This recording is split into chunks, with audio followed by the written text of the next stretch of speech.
Selamat datang di hutan pelangi, tempat di mana bunga-bunga bernyanyi dan sungai mengalirkan air yang berkilauan seperti berlian. Biasanya, hutan ini adalah tempat paling damai di dunia. Namun, pagi ini sesuatu yang aneh terjadi. Burung-burung beterbangan tak tentu arah. Tupai-tupai menjatuhkan biji kenari mereka, dan para rusa melompat ketakutan ke balik semak-semak. Semua hewan berlari menjauh dari arah Bukit Gema. Mereka mendengar suara yang mengerikan, suara ledakan besar yang mengguncang tanah, seperti raungan raksasa yang sedang marah. Hacum! Begitu bunyinya, bergema ke seluruh penjuru hutan. Sementara semua hewan lain sibuk mencari tempat persembunyian, ada satu sosok mungil yang justru berdiri tegak di tengah jalan setapak. Namanya Kiki. Kiki bukanlah kelinci biasa. Dia adalah detektif cilik kebanggaan hutan pelangi. Di saat hewan lain gemetar ketakutan mendengar suara dentuman hacum yang seram itu, telinga panjang Kiki justru bergerak-gerak penuh rasa ingin tahu. Bagi Kiki, suara itu terdengar lucu, bukan menakutkan. Dia merasa ada yang janggal. Mengapa raksasa yang menyeramkan terdengar seperti sedang pilek? Kabar burung, atau lebih tepatnya kabar tupai, menyebar dengan cepat. Katanya ada hantu bersin raksasa yang tinggal di gua hutan. Mereka bilang monster itu memiliki 3 mata, gigi setajam gergaji, dan setiap kali dia bersin, dia bisa menerbangkan pohon beringin sampai ke bulan. Cerita itu semakin lama semakin tidak masuk akal. Namun, Kiki tahu satu hal penting tentang menjadi detektif. Jangan pernah percaya pada rasa takut, tapi percayalah pada bukti. Kiki pun mengeluarkan buku catatan kecilnya dan mulai menuliskan fakta-fakta, bukan sekadar gosip yang menakutkan. Sebelum memulai petualangan, seorang detektif yang baik harus selalu siap sedia. Kiki kembali ke rumah pohonnya dan mengemasi peralatan investigasinya. Dia membawa senter andalannya untuk menerangi kegelapan, tali untuk berjaga-jaga, dan yang paling aneh, dia membawa sebungkus tisu tebal. Mengapa tisu?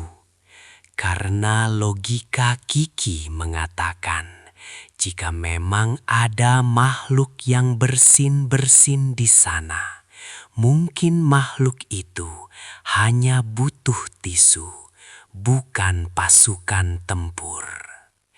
Dengan tas tersandang di bahu, Kiki menatap cermin, merapikan topinya, dan siap memecahkan misteri ini. Perjalanan menuju Bukit Gema tidaklah dekat.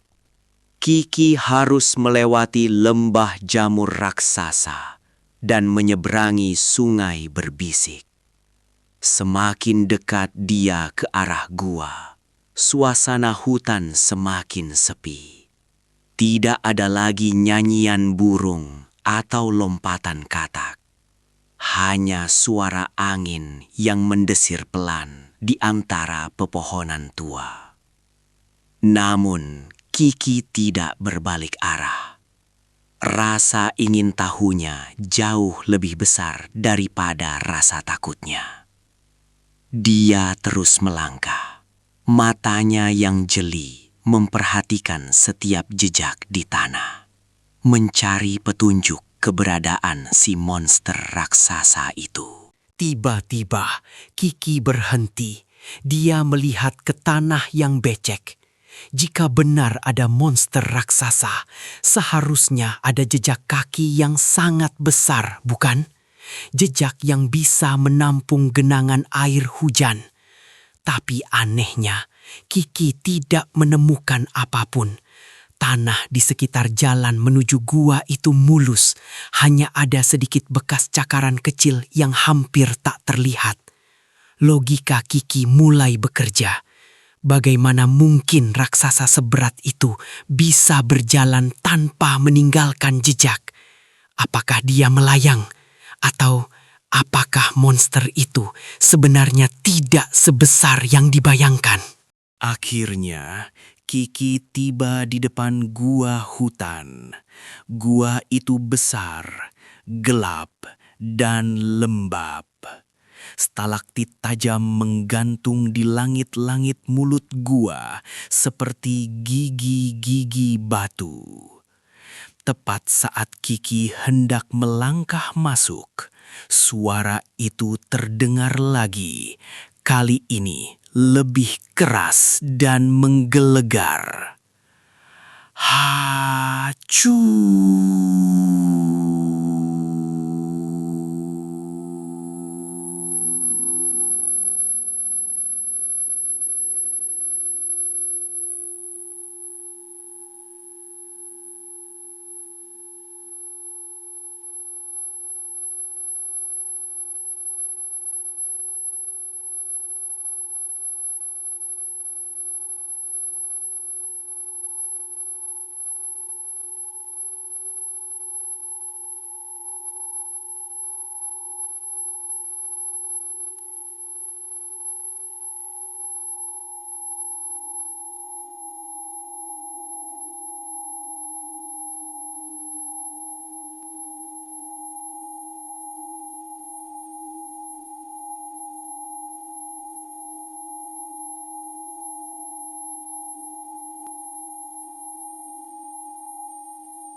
Jantung Kiki berdegup kencang, itu wajar.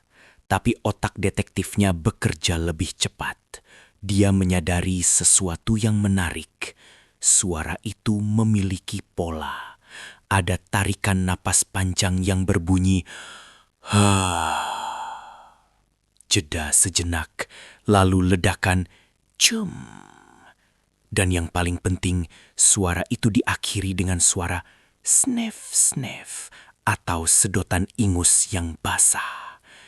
Kiki tersenyum kecil. Itu bukan suara auman monster yang ingin memakan mangsa. Itu jelas suara seseorang atau sesuatu yang sedang flu berat. Dan flu tidak membuat seseorang menjadi jahat, hanya membuat mereka sengsara. Dengan mantap, Kiki menyalakan senternya. Klik, cahaya kuning hangat membelah kegelapan gua yang dingin. Dia melangkah masuk perlahan. "Halo?" panggil Kiki pelan. Suaranya sendiri memantul. "Halo, halo, halo." Gema di dalam gua ini sungguh luar biasa kuat. Setiap suara kecil diperkuat menjadi 10 kali lipat lebih keras. Kiki mulai mengerti mengapa suara bersin tadi terdengar seperti ledakan bom. Dinding-dinding gua ini berfungsi seperti pengeras suara raksasa alami. Tiba-tiba, Kiki terkesiap. Di dinding gua di hadapannya terbentang bayangan hitam yang sangat besar. Bayangan itu bergerak-gerak, tampak seperti monster raksasa yang sedang menggeliat. Bagi siapa saja yang melihatnya sekilas, ini adalah mimpi buruk. Tapi Kiki ingat pelajaran tentang cahaya dan bayangan. Benda kecil yang dekat dengan sumber cahaya akan menghasilkan bayangan yang sangat besar di dinding yang jauh. Kiki menelan ludah, memberanikan diri untuk mengintip ke balik batu stalagmit di depannya. 1, 2, 3. Kiki melompat dan menyorotkan senternya. "Angkat tangan!" serunya. Namun, tidak ada monster bergigi tajam di sana. Yang dia temukan hanyalah seekor tikus curut mungil, mungkin seukuran jempol kaki Kiki. Tikus kecil itu gemetar, matanya berair, dan hidungnya merah menyala seperti tomat ceri. Di tangannya, dia memegang selembar daun kering yang sudah lusuh. Tikus itu menatap Kiki dengan tatapan polos dan ketakutan. Lalu tiba-tiba, hacum! Tubuh kecilnya terpental ke belakang karena kekuatan bersinnya sendiri. Misteri terpecahkan. Ternyata monster hantu itu hanyalah Timmy, si tikus kecil yang sedang tersesat dan terkena flu berat. Kiki segera memahami situasinya. Karena Timmy bersin di titik sempit gua yang memiliki akustik sempurna, suara bersin kecilnya memantul, bertumpuk, dan diperkeras oleh dinding gua hingga terdengar seperti auman raksasa di luar sana. Ini adalah trik alam yang sederhana, bukan sihir jahat, dan pastinya bukan hantu. Ketakutan para hewan hutan hanyalah hasil dari imajinasi mereka sendiri yang ditambah dengan efek gema. Alih-alih menangkap monster itu, Kiki melakukan hal yang lebih mulia. Dia membuka tasnya dan mengeluarkan tisu yang sudah disiapkannya. "Ini, kau butuh ini lebih dariku," kata Kiki dalam hati. Timmy si tikus menerima tisu itu dengan rasa syukur yang luar biasa. Dia membuang ingusnya dengan keras. Kali ini suaranya tidak terlalu seram karena terserap oleh tisu yang lembut. Kiki juga melepaskan syal kecilnya dan membalutkannya ke tubuh Timmy yang menggigil. Terkadang, menghadapi monster bukan berarti harus bertarung, tapi memberikan pertolongan. Kiki pun keluar dari gua, membawa monster yang ditakuti itu di atas bahunya. Sinar matahari menyambut mereka, hangat dan menenangkan. Hewan-hewan hutan yang tadi bersembunyi, kini mulai bermunculan satu persatu dari balik semak. Mereka melongo, merasa malu sekaligus lega. Mereka melihat bahwa yang mereka takutkan selama ini hanyalah seekor tikus kecil yang sedang sakit. Tidak ada gigi taring, tidak ada mata tiga, hanya seekor teman kecil yang butuh sup hangat dan istirahat. Hari itu, seluruh penghuni hutan pelangi belajar satu hal penting berkat detektif Kiki. Bahwa rasa takut seringkali membuat hal kecil terlihat besar dan menyeramkan. Tapi dengan sedikit keberanian dan akal sehat, kita bisa melihat kebenaran di balik bayangan yang menakutkan. Hantu bersin di gua hutan kini bukan lagi legenda horor, melainkan cerita lucu yang akan dikenang selamanya. Jadi, jika kalian mendengar suara seram dalam gelap, jangan langsung lari. Nyalakan lampumu dan lihatlah baik-baik. Siapa tahu, itu hanya tikus yang butuh tisu.